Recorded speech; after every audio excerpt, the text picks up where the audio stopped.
Baik, kita mulai ya. Assalamualaikum warahmatullahi wabarakatuh. Hari ini adalah pertemuan kedua. Oke, seperti kesepakatan kita hari Sabtu kemarin bahwa insya Allah perkuliahan kita akan kita ganti di hari Senin pagi ya. Karena kalau hari Sabtu itu orang udah pada pengen liburan ya. Oke, baik sebelumnya, minggu kemarin atau hari Sabtu kemarin kita sudah mempelajari tentang definisi ruang metrik. Bagi teman-teman yang tidak bisa mengikuti kuliah online minggu lalu, teman-teman bisa lihat di Google Classroom ya, di situ sudah ada penjelasan di video dan ada penjelasan, materinya. Baik, hari ini saya akan lanjut masih di ruang metrik ya. Oke, ini hari ini saya masih sedikit ingin mereview tentang ruang metrik. Ya. Kemarin kita sudah mempunyai contoh ini ya. Jadi tetapi kemarin contohnya berupa maksimum ya. Metriknya berupa maksimum. Tetapi di sini bisa kita kembangkan ke suprimum. Kita lihat contohnya. Misalkan saya punya himpunan tak kosong X begitu. X isinya adalah ya, di sini misalkan saya punya himpunan tak kosong X itu isinya apa? Isinya adalah barisan. Ya, barisan yang supremum dari nilai mutlaknya itu ada. Oke, jadi maksudnya ini untuk setiap I, kalau saya ambil nilai mutlaknya, nilai mutlak X ini ada yang dicapai suprimumnya. Jadi atau terbesar ya, ada yang terbesar atau dia punya suprimum. Himpunan ini punya suprimum. Oke, ini maksud dari pendefinisian himpunan X ini. Kemudian didefinisikan fungsi D yaitu E cross X, X-nya masih ini, bernilai real. Dengan definisi D-nya adalah suprimum dari nilai mutlak XI min YI. Jadi kalau ada dijumpai di X bar, Y bar, ini definisinya adalah suprimum dari nilai mutlak XI min YI. Untuk setiap X bar berbentuk seperti ini dan Y barnya ini, dia adalah anggota dari X. Ya, karena X bar, Y bar elemen X, berarti berdasarkan pendefinisian X ini harusnya supremum nilai mutlak XI-nya itu ada dan supremum nilai mutlak YI-nya itu ada. Nah, sekarang bisa kita tunjukkan bahwa X terhadap D ini adalah ruang metrik atau bisa kita tunjukkan D ini merupakan metrik terhadap himpunan X. Bagaimana kemarin cara membuktikannya? Masih ingat? Apa syarat yang pertama? Syarat yang pertama adalah DXY harus apa? Oke, kita ambil sembarang dulu ya. Ambil sembarang X bar, Y bar, Z bar. X bar, Y bar, Z bar, elemen dari X. Dengan X barnya apa? X barnya sama bentuknya seperti itu, barisan XI ya. Kemudian Y barnya adalah barisan YI. Kemudian Z bar itu adalah barisan berupa ZI. Oke. Selanjutnya akan dibuktikan apa kemarin yang pertama adalah dx bar y bar lebih besar sama dengan 0. Benar nggak dx bar y barnya lebih besar sama dengan 0? Benarkah dia lebih besar sama dengan 0? Jelas ya, jelas dx bar y bar lebih besar sama dengan 0. Kenapa? Sebab mutlak xi min yi ya, ini selalu lebih besar sama dengan 0 untuk setiap i. Oleh karena itu apa? Dx bar y bar yang sama dengan supremum dari xi min yi, i elemen i besar itu adalah indeks ya. Ini i elemen indeks maksudnya. Indeks itu berarti beraturan ya, mulai dari 1, 2, 3 gitu ya. Oke, ini oleh karena itu dx bar y bar sama dengan supremum ini berarti lebih besar sama dengan 0. Oleh karena itu syarat yang pertama dipenuhi ya.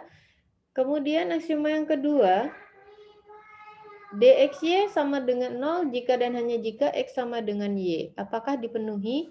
Ya jelas ya. Karena apa? Mutlak xi min yi ini sama dengan mutlak yi min xi. Tidak saya uraikan ya. Sudah tahu ya.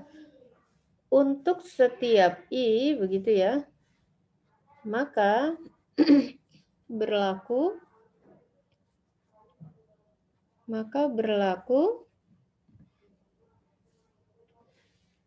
dx bar y bar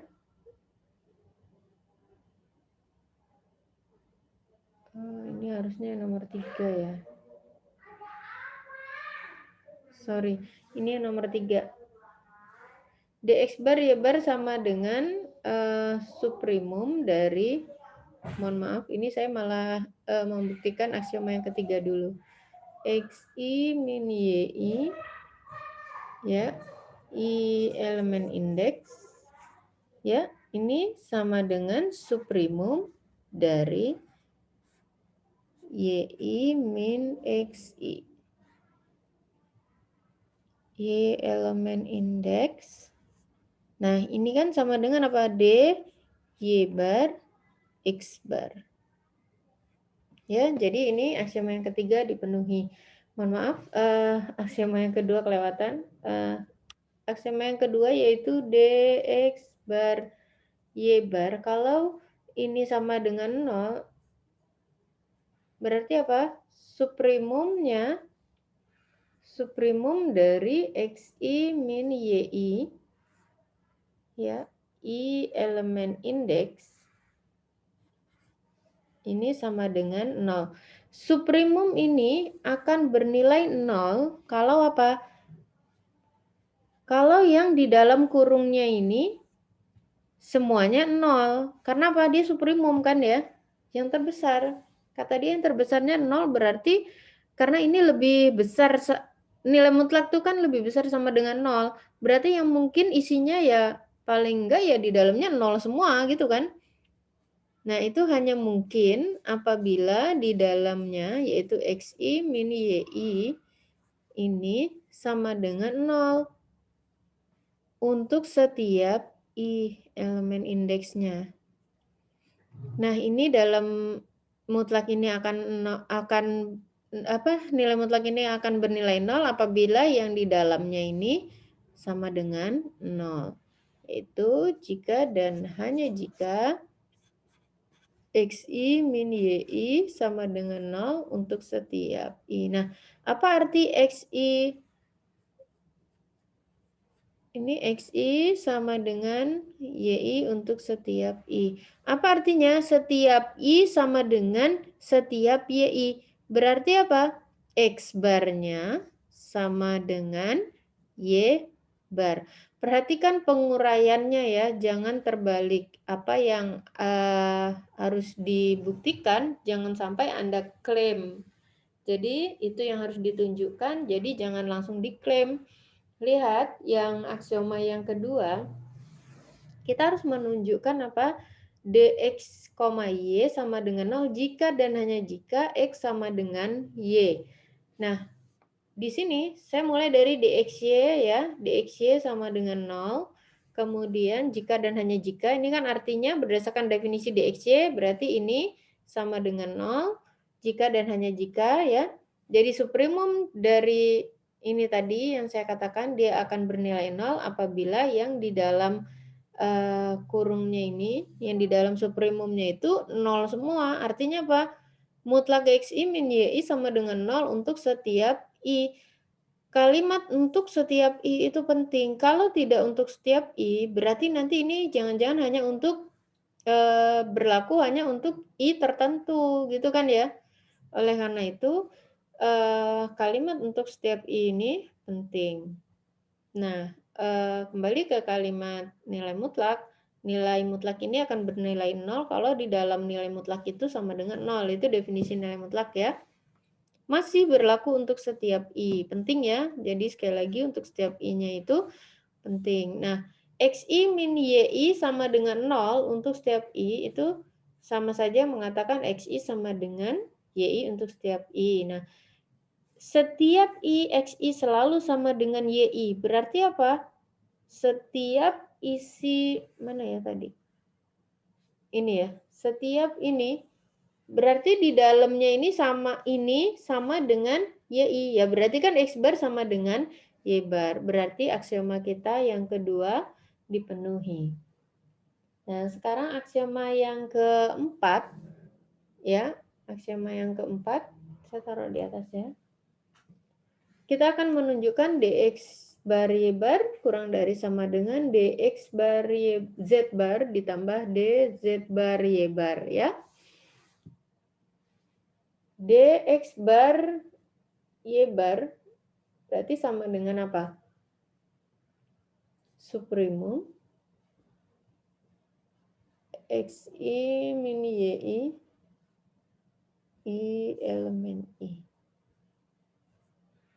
Nah, kita punya ketaksamaan segitiga di dalam nilai mutlak, maka ini atau ini saya tulis dulu. Sama dengan supremum dari mutlak dari xi min zi ditambah zi dikurangi yi. I elemen indeks. Saya sudah punya zi ya, teman-teman. Saya sudah ambil sembarang ini di awal. X bar, Y bar, Z bar. Jadi saya sudah punya ZI. Saya sudah punya XI, YI, ZI. Jadi jangan lupa ambil sembarangnya di awal. Nah, berdasarkan sifat nilai mutlak ya.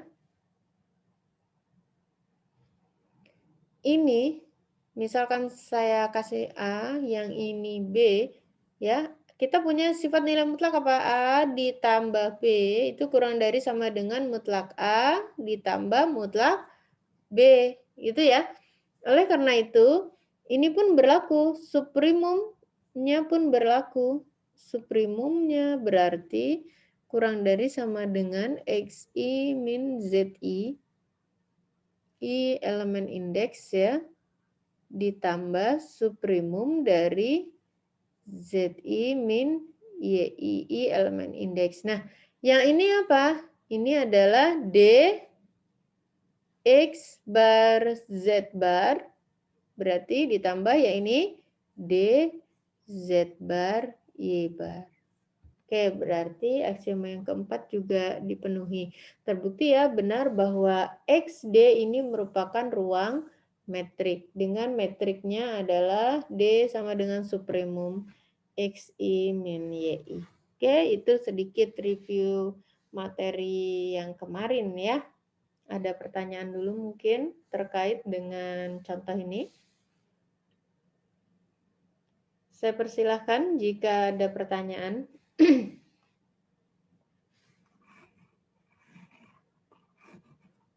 Adakah yang ingin ditanyakan? Kalau tidak ada, saya lanjutkan materi hari ini ya. Saya harap teman-teman berlatih ya. Bisa lihat contoh-contoh di bukunya Sati Shirley itu ya. Oke, hari ini saya masuk ke topologi dalam ruang metrik. Teman-teman pasti sudah kenal ini di real ya. Di sini materinya saya ambil dari buku Sati Shirley bab 2, halaman 64 ya. Kenapa saya loncat dulu ke topologinya? Karena nanti kita butuh persekitaran ini. Definisi persekitaran kita butuhkan. Atau kalau di ruang metrik disebut bola terbuka ya. Sebenarnya dia bukan bola ya, berbentuk masih lingkaran ya, karena masih di bidang.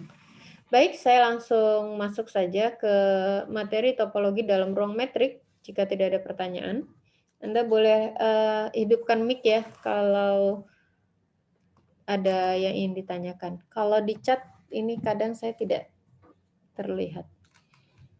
Oke, definisinya yang pertama, diberikan ruang metrik XD. Sebenarnya harusnya ini diberikan ruang matriks SD-nya ini untuk nomor 1, 2, dan 3 ya. Harusnya. Diberikan ruang metrik XD. Sembarang titik A elemen X dan konstanta real R positif ya. Jadi misalkan saya punya ruang metrik XD, D-nya metrik ya, berarti terhadap X. Titik A, ingat anggota ruang metrik disebut titik ya. Titik A di X dan konstanta real R positif. Ya. Himpunan NRA ini notasi ya. Kalau di bukunya Sati Shirley mungkin dia pakai SRA sama saja ya.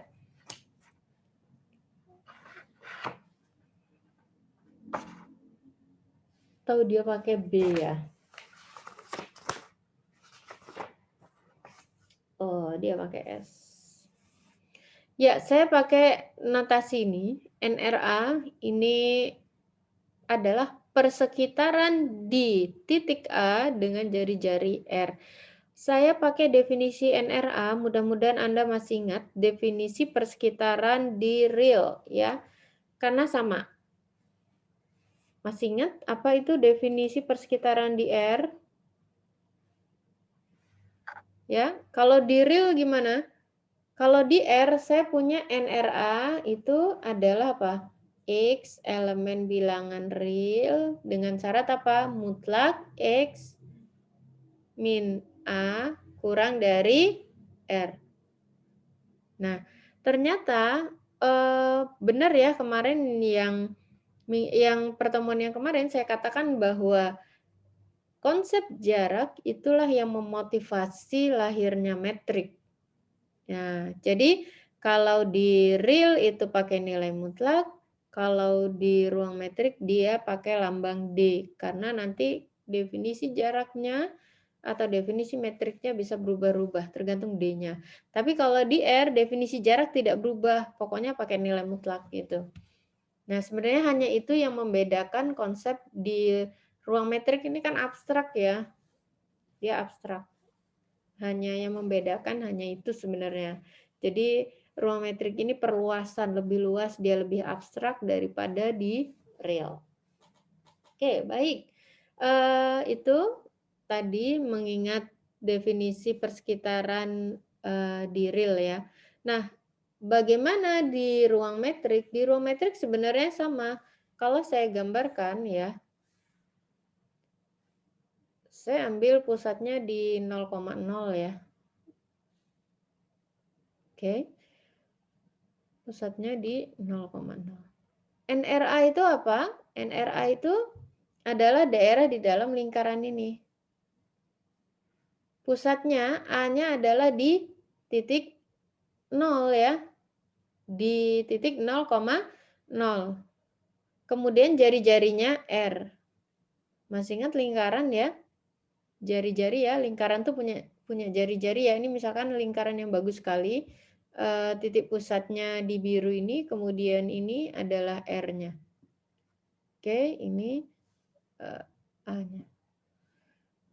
Ya, itu. Jadi ilustrasinya kenapa dia persekitaran di ruang metrik disebut bola terbuka, karena dia seperti lingkaran begitu ya. Tapi intinya yang di dalam. Anggota persekitarannya adalah yang di dalam lingkarannya atau yang di dalam bolanya. Nah, kenapa dia disebut terbuka? Nanti ada bola tertutup, lihat di bagian bawah ada bola tertutup. Lihat di sini, ini kurang dari. Bedanya apa dengan kurang dari sama dengan? Nah, ini seharusnya saya menggambarnya begini ya. Nah, harusnya begitu.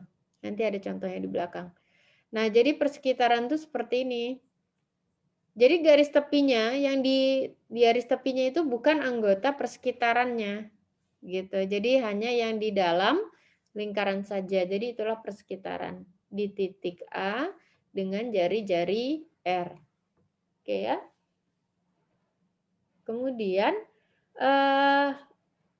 nanti contohnya sekalian saja ya. Himpunan SRA didefinisikan dengan ini.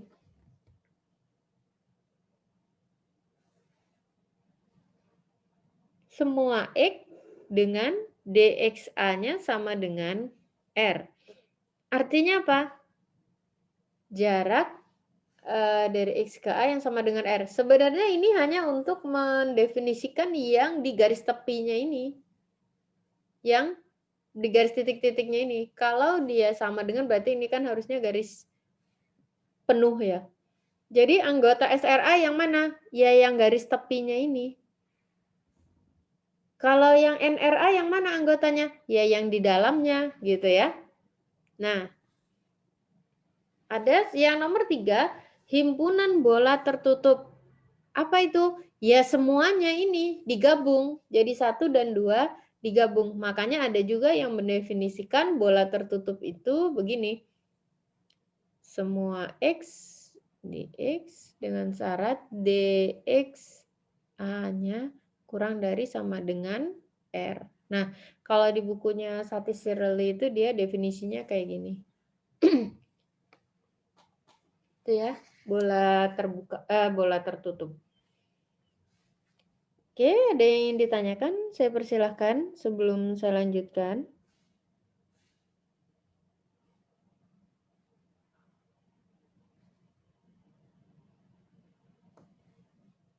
Bisa dipahami ya, persekitaran. Nah, ini contoh-contohnya ya.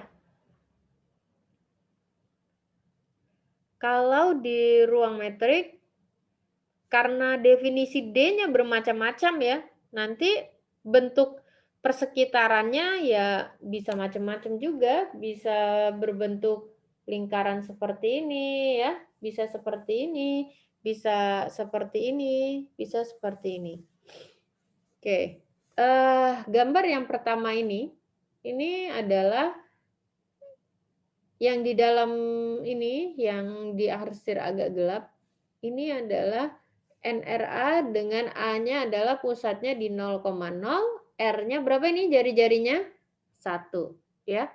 Nah, kalau bentuknya lingkaran seperti ini, kira-kira bentuk definisi D-nya seperti apa?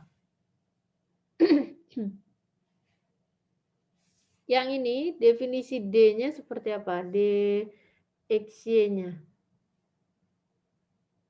Kenapa saya tanya definisi D-nya? Karena yang menentukan bentuknya ini lingkaran, bentuknya ini seperti ini, kemudian ini seperti ini. Yang menentukan itu definisi D-nya.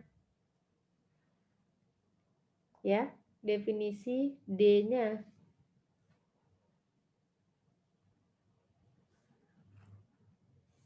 Kira-kira apa itu? Ini sebenarnya masih di real ya, masih nilai mutlak, tetapi dia di R2 ya.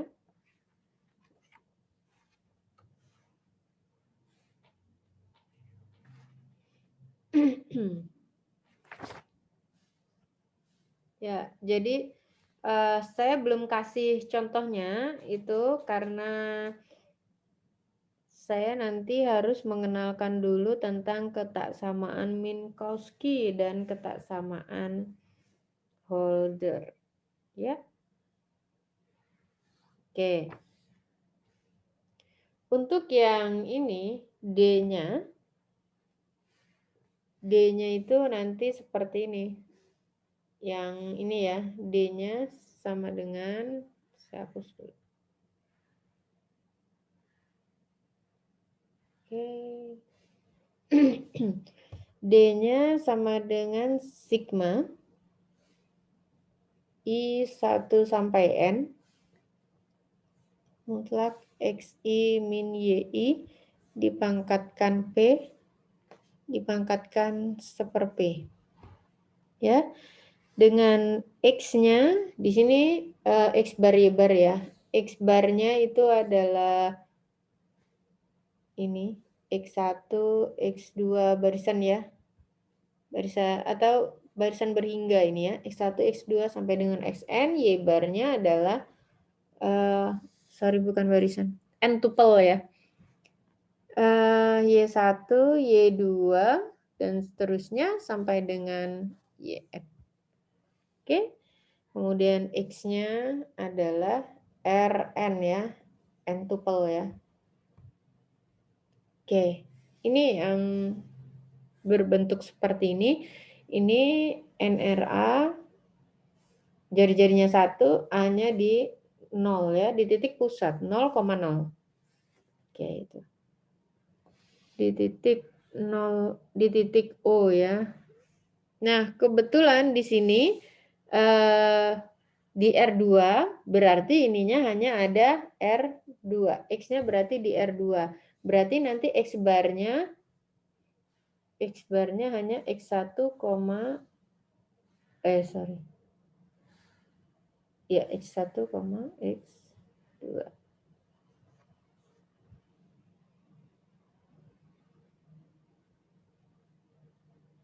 X, Y dong ya. Sorry. X, Y.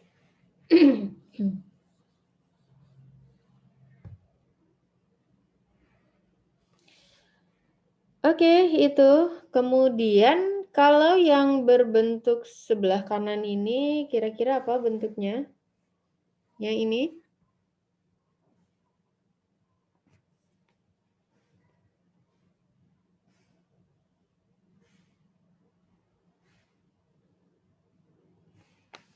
Ya, banyak contoh-contoh di buku Satisfyerly. Kemarin sebenarnya ini yang contoh kita yang Sabtu kemarin yang maksimum. D-nya adalah yang maksimum. Bisa ya. Kemudian ya yang ini juga bisa berbentuk maksimum tergantung nanti dia di mana begitu ya.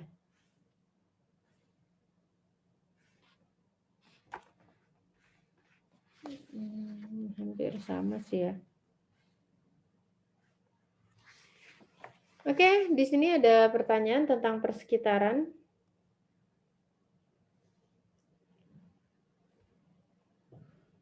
Ini tadi ya persekitaran ya. Jadi tolong diingat definisinya karena ke belakang akan selalu kita gunakan. Baik, saya langsung ke ini ya. Topologinya yaitu definisi titik dalam. Oke.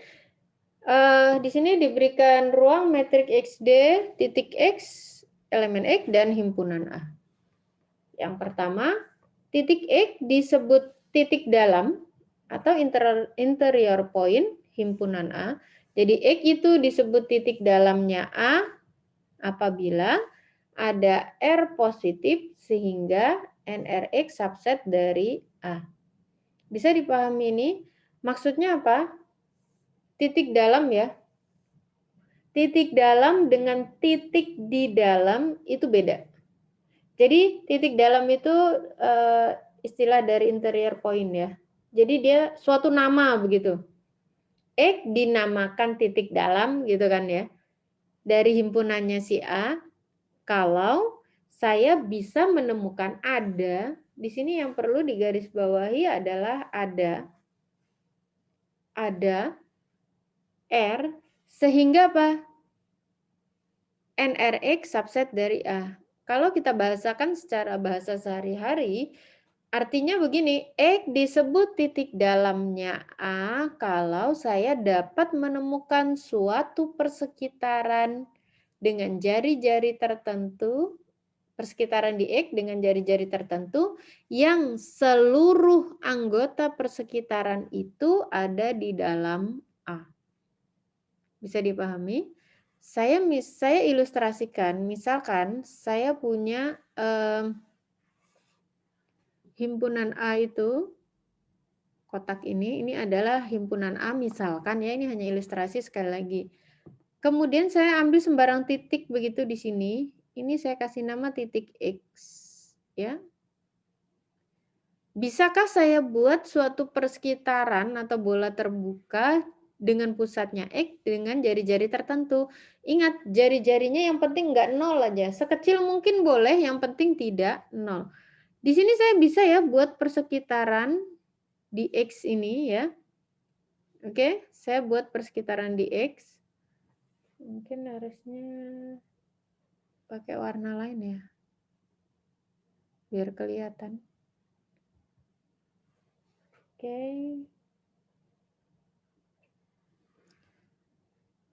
Misalkan itu yang titik kecil itu adalah X. Saya sebenarnya bisa buat persekitaran segini misalkan ya. Dengan jari-jari R tertentu, ini R ya. Kita lihat semua anggota persekitaran saya yang di dalam lingkaran terbuka yang saya buat, itu bisa semuanya di dalam A. Tidak ada yang di luar kotak merah ini, ya enggak? Nah, seperti itu ilustrasinya. Bagaimana kalau di titiknya pas di garis tepinya A, dia anggota titik dalamnya A tidak? Ya tidak, karena apa? Setiap saya buat persekitaran seperti apapun, ada yang di luar nih loh. Gitu ya. Nah, salah seperti itu. Oke. Selanjutnya, himpunan semua titik dalamnya A dinotasikan dengan interior A atau A aksen. Jadi, titik dalam pada suatu himpunan itu tidak tunggal, bisa banyak ya. Bisa juga nanti saya ambil yang di dalam sini atau yang di tengah sini titiknya, ya kan? Oke, itu titik dalam. Selanjutnya titik luar ya. Titik luar. X disebut titik luar atau exterior point himpunan A apabila X itu anggota titik dalam himpunan A komplement. Berarti untuk mencari titik luar atau exterior point, kita harus tahu A komplementnya dulu, ya kan? Ya, kita lihat ini himpunan A. Berarti A komplementnya yang mana? Ya, yang di luar lingkaran ini, begitu ya. Yang di luar segi 4A ini, segi 4 merah. Titik luarnya himpunan A, titik luar himpunan A yang mana? Ya pokoknya titik dalam yang di luarnya ini, ya kan? Titik dalam di A komplementnya. Oke, itu. Kemudian titik X disebut titik batas. Titik batas itu apa? Titik batas himpunan A.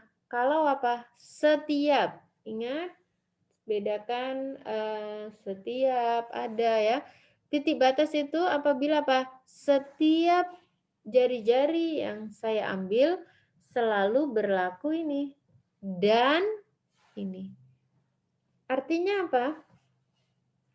Persekitaran diiris dengan A tidak kosong dan persekitarannya diiris dengan A komplement tidak kosong. Oh, berarti ilustrasinya seperti ini ya. Nah, seperti itu.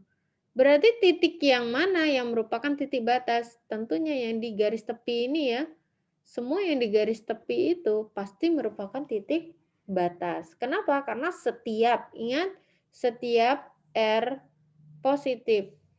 Kalau yang masih hampir di titik batas, Bukan ya, di garis tepi ini, misal saya ambil suatu titik begitu yang dekat banget dengan, apa namanya ini, dengan garis tepi ini, garis yang tebal, belum tentu, dia bukan titik batas. Kenapa? Saya bisa buat, lingkaran kecil sekali begitu ya, persekitaran kecil, yang penting R-nya tidak nol. Berarti dia tidak memenuhi definisi titik batas. Kenapa? Karena titik batas mengatakan dia bisa dinamakan titik batas kalau setiap saya ambil jari-jari manapun, persekitaran itu yang saya bentuk, kalau saya iris dengan A nggak kosong, diiris dengan A komplement juga tidak kosong. Dan ya, bukan atau, ini dan. Jadi harus dua-duanya ini terjadi. Oke, baik, itu titik batas. Kemudian yang keempat, X disebut titik limit himpunan A. Jadi X disebut titik limit himpunan A apabila setiap, ingat setiap saya ambil jari-jari positif selalu berlaku ini. Artinya apa? Persekitarannya itu saya iris dengan himpunan A, selain X itu dia tidak kosong. Nah, kalau saya buat lagi misalkan di sini himpunan A ya. Yang mana ya yang masuk dalam titik limit? Ini masuk nggak kalau saya ambil X di sini? Oh iya jelas. Kenapa? Kalau saya buat sembarang begitu, persekitaran di X mau besar, mau kecil ya, diiris dengan A di dalam kotak ini, selain titik pusatnya itu masih ada anggota A yang lain, dia tidak kosong. Oke, sekarang kita ke contoh ya. Habis ini apa?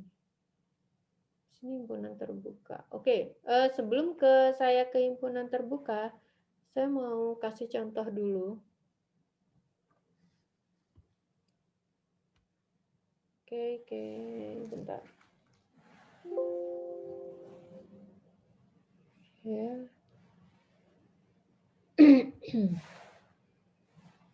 Saya mau pakai whiteboard. Oke, kelihatan ya. Saya ambil contoh di R aja deh yang mudah ya. Misalkan saya punya himpunan ini X-nya berarti adalah semua bilangan real, D-nya berarti adalah ini ya, nilai mutlak.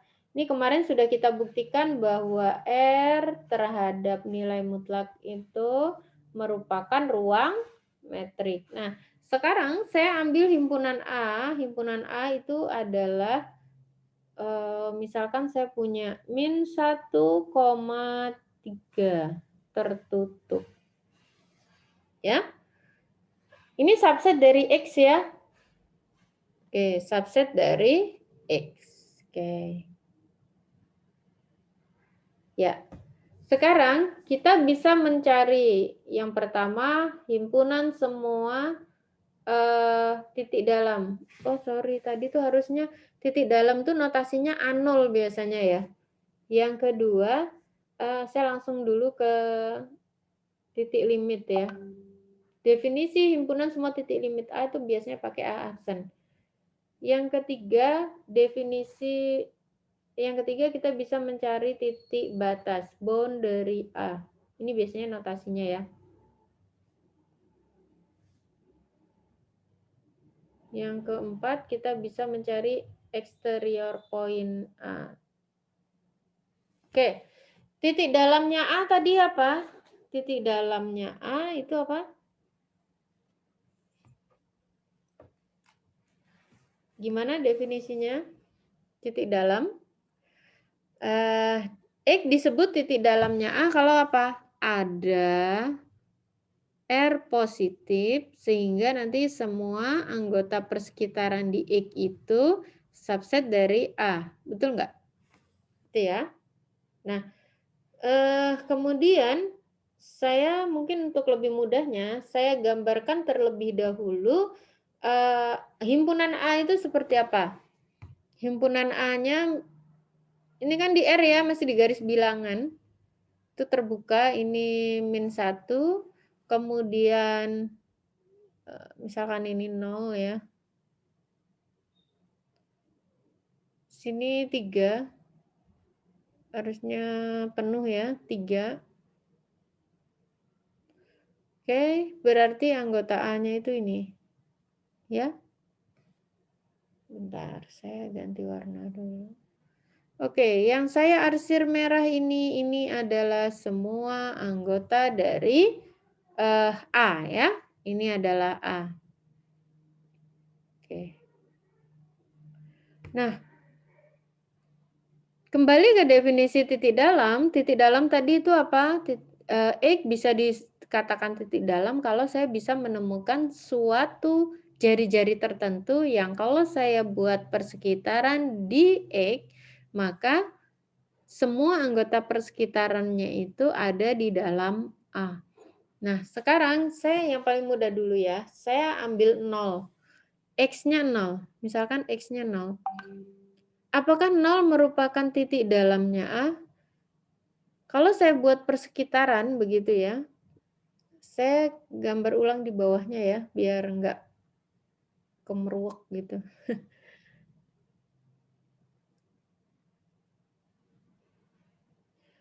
Pertanyaannya, apakah 0 ini titik dalamnya A?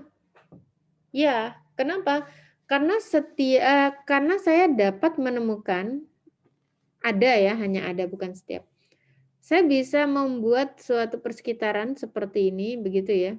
Dengan jari-jari katakan berapa ya? Jari-jari katakan 1/5 misalkan ini ya. Saya bisa mengambil R itu sama dengan 1/5. Kecil ya.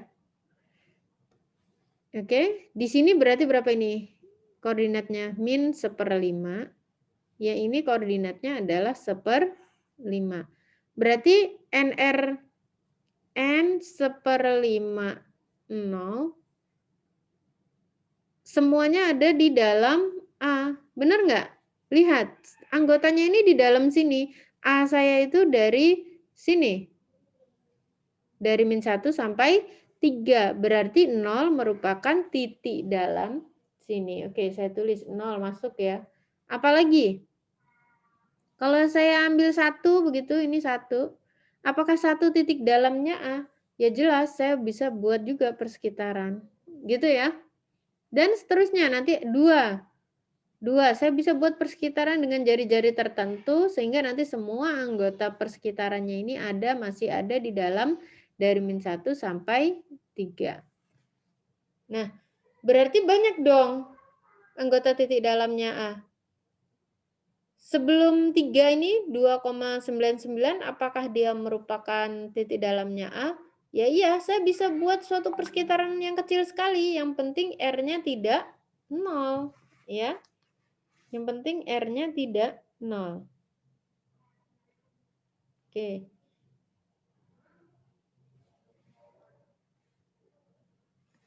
Ya. Bagaimana dengan 3 dan -1 sendiri? Apakah ada R? Ingat, ada R positif sekecil apapun, kalau saya buat NRX, dia masih semuanya anggota persekitarannya ada di dalam A. Jelas -1 dan 3 ini bukan anggota titik dalam. Kenapa? Kalau setiap saya buat persekitaran dengan pusat di -1, misalkan di sini begitu, maka lihat di sebelah kirinya -1, ini ada anggota persekitaran yang bukan anggota dari himpunan A. Jadi -1 dan 3 itu bukan. Jadi yang mana anggota titik dalamnya A? Ya, jadi anggota titik dalamnya A itu adalah yang di dalam -1 sampai 3. Tapi -1 dan 3-nya tidak ikut ya. Oke, ini saya hapus dulu ya. Nah, berarti apa? Titik dalamnya A adalah dari -1 sampai 3. Ini himpunan ya. Kalau kita tulis dalam bentuk himpunan gimana? Semua X elemen bilangan real dengan catatan X-nya dari -1 sampai 3. Gitu ya.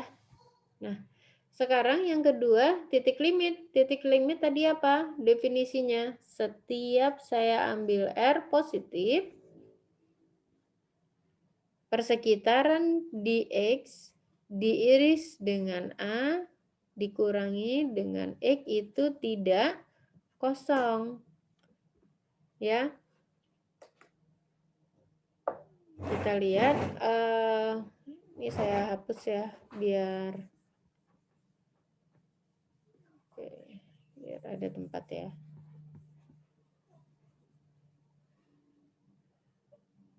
Oke. Kita mau cari titik limit. Titik limit tadi artinya adalah ini ya. Jadi setiap, ingat bedakan setiap dan ada. Setiap saya ambil jari-jari yang positif, setiap ya, sekecil, sebesar apapun, sekecil apapun, kalau saya iris dengan A, selain X dia tidak kosong. Sekarang kita lihat. Ini min 1, 3. Ya.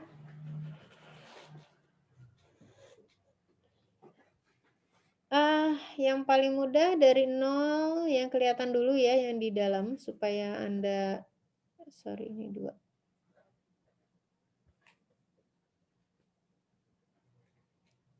Ya. Oke. Supaya mudah memahami, saya ambil satu titik begitu, misalkan 1 ya, misalkan 1. Apakah 1 itu titik limit? Apakah 1 anggota titik limitnya A? Lihat, setiap saya buat persekitaran di 1, artinya pusatnya 1 ya. Setiap saya buat persekitaran, misalkan segini, begitu ya. Ya pakai merah ya. Oke. Misalkan persekitarannya ini, begitu.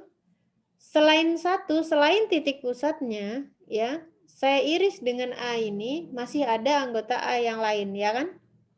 Di sini. Ya enggak? Oleh karena itu, 1 juga merupakan 1 merupakan titik limitnya A. Sekarang bagaimana kalau 0? Kalau saya buat persekitaran, setiap saya buat persekitaran seperti apapun besarnya, maka misalkan seperti ini, ya selain 0 masih ada anggota yang lain dari A. Oke, bisa dipahami. Nah, kalau yang di antara min 1 dan 3 saya yakin sudah bisa dipahami ya. Ini Anda bisa 0, 1, 2, setengah, min setengah, ya kan? Berarti dia sebenarnya masuk dalam anggota titik limit ya.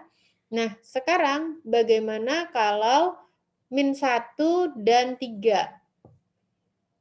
Saya mulai dari 3 dulu. Apakah 3 titik limit? 3 kalau jadi titik pusat, begitu ya. Kalau saya buat persekitaran di 3 dengan jari-jari sekecil atau sebesar apapun, kalau saya iris dengan himpunan A ini, apakah masih ada anggotanya? Apakah dia kosong atau tidak? Lihat masih ada yang di kirinya 3 ya. Di sini. Masih ada yang beririsan dengan himpunan A. Sekecil apapun, sebesar apapun. Jadi 3 merupakan titik limit. Sama seperti ini, min 1. Min 1 ini juga titik limit. Kenapa? Karena setiap saya buat persekitaran di min 1 ini, ya, masih ada di kanannya ini, di kanannya min 1 ini, yang beririsan dengan anggota A. Oleh karena itu, himpunan semua titik limit A itu apa? Min 1 sampai 3. Min 1 dan 3-nya ikut. Iya, karena itu setiap saya buat persekitaran diiris dengan A, selain X itu dia tidak kosong. Gitu ya. Atau ini bisa saya tuliskan dengan X elemen R dengan syarat min 1 kurang dari sama dengan X kurang dari sama dengan 3. Oke. Kemudian titik batasnya A. Titik batas tadi apa? Setiap buat persekitaran, gimana? Setiap R positif persekitarannya diiris dengan A, dia tidak kosong, dan diiris NRX-nya diiris dengan A komplement tidak kosong. Nah, kita lihat yang mana yang memenuhi ini. Hanya di titik -1 dan 3 ya tadi ya. Karena setiap saya buat persekitaran tuh ada yang beririsan dengan A dan ada yang beririsan di luar A komplement. Oleh karena itu titik batasnya A adalah -1 dan 3. Hati-hati cara penulisannya bukan dengan interval ya. Kalau interval nanti dikira dari -1 sampai 3. Padahal ini hanya -1 dan 3. Oke ya. Kemudian eksterior A yang mana? Yang merupakan titik dalam dari A komplement. Yang mana? Ya berarti dari -ta hingga sampai -1 terbuka digabung dengan apa? 3 sampai tak hingga. Ini adalah titik dalam dari A komplement atau eksterior A.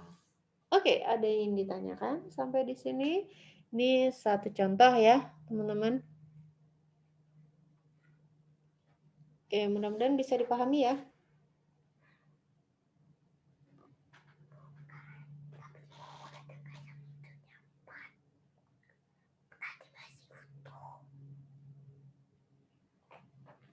Oke, baik. Ya, saya kembali ke ini ya. Sebentar.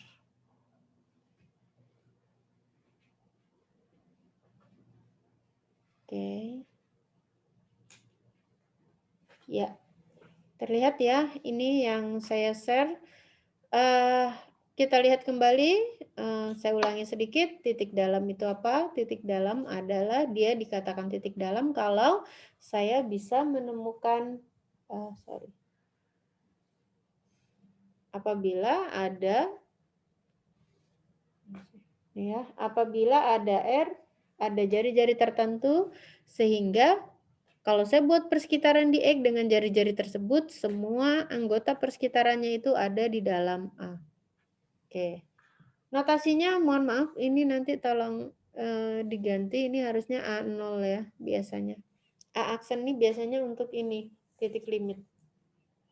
Oke, kemudian titik limit ya, tadi saya langsung ke titik limit. Karena biar bisa gampang membedakan ini. Yang ini setiap, yang ini kan ada. Nah, X disebut titik limit kalau setiap saya buat persekitaran di X ya, dengan jari-jari yang manapun, diiris dengan A dia tidak kosong. Artinya selain dikurangi X itu artinya selain X ini, irisan mereka ini masih ada, begitu ya. Oke, sebenarnya definisi ini tuh tidak jauh berbeda seperti di real. Ini tuh sama ya. Silakan nanti Anda lihat kembali. Baik, saya lanjut ke definisi himpunan terbuka dan tertutup.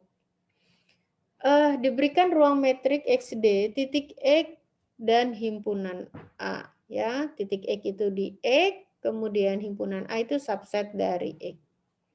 Yang pertama, himpunan A dikatakan terbuka atau A disebut open set ya. Himpunan terbuka apabila setiap anggotanya merupakan titik dalam. Definisi titik dalam nanti dilihat lagi ya. Jadi kalau semua anggotanya A itu jadi titik dalam atau gimana ngomongnya A sama dengan A0 ya berarti maka A itu dikatakan terbuka. Sekarang ke contoh tadi. Bentar. Oke, kalau saya kembali ke yang tadi. Oke, masih ada ya. Terlihat yang saya share ya. A saya tadi apa ini? A saya -1, 3, 3-nya tertutup. Titik dalamnya apa? -1, 3-nya terbuka. 3 di sini anggota himpunan A, tapi 3 bukan anggota titik dalam. Berarti himpunan A saya tidak terbuka. Artinya apa? Himpunan A saya bukan merupakan himpunan terbuka. Kenapa? Ada 3 elemen A, jadi ada 3 itu anggota A, tetapi 3 bukan anggota dari titik dalam. Nah, sekarang kalau saya ganti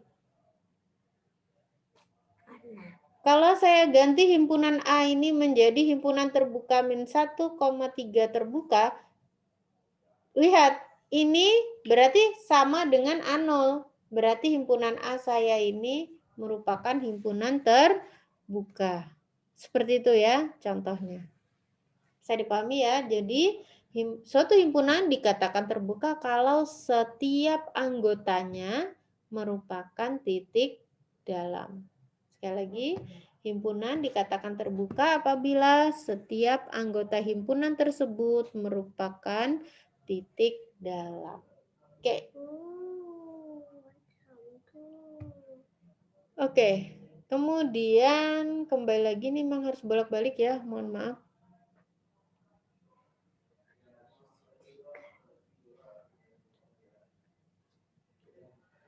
Nah, kemudian yang kedua, kelihatan ya teman-teman, himpunan A ini dikatakan tertutup. Jadi himpunan dikatakan tertutup atau closed set apabila himpunan A memuat semua titik limitnya. Hati-hati dengan kalimat memuat dan yang pertama tadi ya.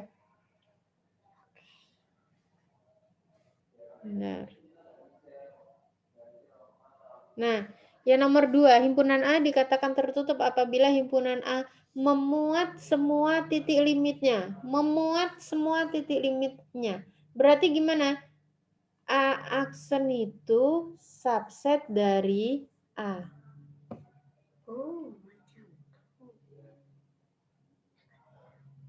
Himpunan A, jadi apabila himpunan A memuat semua titik limitnya. Tadi kan himpunan semua titik limit ini ya, notasinya A aksen.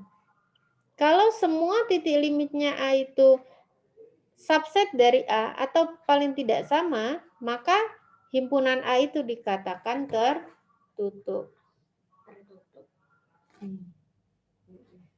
Bisa dipahami nih ya, teman-teman? Baik. Kalau yang contoh tadi gimana? Daripada bolak-balik saya tulis ya. A-nya kan tadi min 1, 3 ya. Kemudian A aksennya apa tadi? A aksennya adalah ini. Min 1,3. Itu ya. Apakah A himpunan tertutup? Apakah ini berlaku? Tertutup enggak? Tidak ya. Kenapa? Ada ini loh, min 1. Tapi dia bukan anggota A. Jadi A tidak tertutup karena apa? Ada min 1 anggota titik limitnya A, tetapi min 1 tidak di dalam A. Jadi himpunan A ini bukan merupakan himpunan tertutup. Nah, sekarang kalau misalnya saya modifikasi, saya ganti. Saya ganti A ini menjadi begini. A adalah himpunan tertutup min 1,3. Lihat. A aksennya tadi min 1,3 tertutup. A saya ini. Berarti apa? Berarti himpunan A ini merupakan himpunan tertutup. Makanya nanti bisa dibuktikan bahwa semua himpunan yang merupakan interval tertutup, dia merupakan himpunan tertutup. Sama juga dengan itu kalau di R ya. Kalau di ruang metrik kan kita abstrak, jadi tidak hanya seperti di real. Ini kan hanya contoh. Saya ambil contoh di real supaya mudah dipahami. Oke. Nah, ini yang paling penting untuk diingat bahwa konsep himpunan terbuka dan konsep himpunan tertutup jangan pernah bayangkan seperti pintu yang terbuka dan pintu yang tertutup. Karena apa namanya? Kalau pintu itu kalau dia dikatakan sudah terbuka, nggak mungkin dia tertutup kan? Nah, kalau himpunan bisa jadi dia sekaligus dikatakan terbuka sekaligus juga tertutup. Itu bedanya. Baik, itu teman-teman kuliah saya hari ini. Ada pertanyaan kah? Saya persilahkan. Ada yang ditanyakan?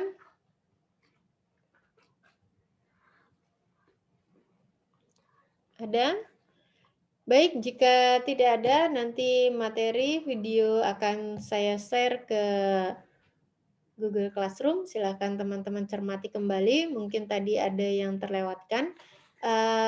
Selanjutnya nanti silakan teman-teman cek. Saya selalu setiap pekan selalu memberikan latihan, tugas. Silahkan Anda coba, yang mau mengumpulkan silahkan dikumpulkan kembali, diupload kembali di Google Classroom.